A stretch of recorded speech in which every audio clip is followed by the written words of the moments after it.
అప్పుల బాధలు వెంటాడుతున్నాయా? అయితే 6 JVR వారి జాతిరత్నాలు ధరించండి. హాయ్, వెల్కమ్ టు మనం టీవీ. భద్రాద్రి కొత్తగూడెం జిల్లా పినపాక నియోజకవర్గం మాజీ ఎమ్మెల్యే బీఆర్ఎస్ సీనియర్ నాయకుడు రేగా కాంతారావు తీవ్ర చట్టపరమైన చిక్కుల్లో చిక్కున్నారు.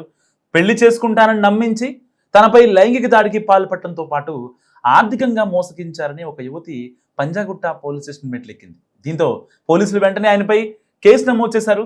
ఈ ఘటన రాష్ట్ర రాజకీయాల్లో తీవ్ర కలకలం రేపగా రేగా కాంతారావు వెంటనే స్పందించారు. తనపై పెట్టిన కేసును కొట్టివేయాలని కోరుతూ తెలంగాణ హైకోర్టును ఆశ్రయించారు.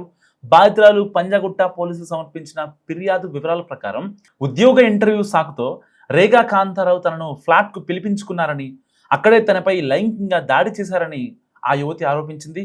ఆ ఘటన తర్వాత తన తప్పును కప్పిపుచ్చేందుకు తనను వివాహం చేసుకుంటానని కాంతారావు మాట ఇచ్చినట్లు కూడా వెల్లడించింది. ఆ నమ్మకంతో తాను ఆయనతో సన్నిహిత సంబంధాన్ని కొనసాగించానని, అయితే కాలక్రమేణా ఆ మాట తప్పి తనను దారుణంగా మోసం చేశారని ఫిర్యాదులో పేర్కొంది. కేవలం లైంగిక వేధింపులు, పెళ్లి పేరుతో నమ్మక ద్రోహానికి పాల్పడటమే కాకుండా తన వద్ద ఉన్న సొమ్మును కూడా దోచుకున్నారని బాధితురాలు ఆరోపించింది. రియల్ ఎస్టేట్ వ్యాపారంలో మంచి లాభాలు వస్తాయని, అందులో పెట్టుబడులు పెట్టాలనే నెపంతో తన వద్ద నుంచి భారీగా డబ్బులు తీసుకున్నారని తెలిపింది. పెళ్లి డబ్బులు విషయాన్ని అడ్డు పెట్టుకుని తనను లైంగికంగా, మానసికంగా తీవ్రంగా వేధించారని వివరించింది. బాధితురాల నుంచి అందిన పూర్తి వివరాల ఆధారంగా పంజాగుట్ట పోలీస్ స్టేషన్లో మాజీ ఎమ్మెల్యే రేగా కాంతారావుపై వివిధ సెక్షన్ల కింద ఎఫ్ఐఆర్ నమోదు చేశారు.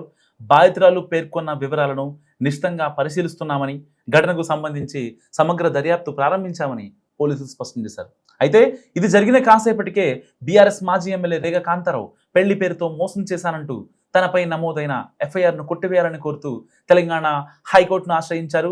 పంజాగుట్ట పోలీస్ స్టేషన్లో తనపై నమోదైన కేసును సవాల్ చేస్తూ ఆయన క్వాష్ పిటిషన్ దాఖలు చేశారు.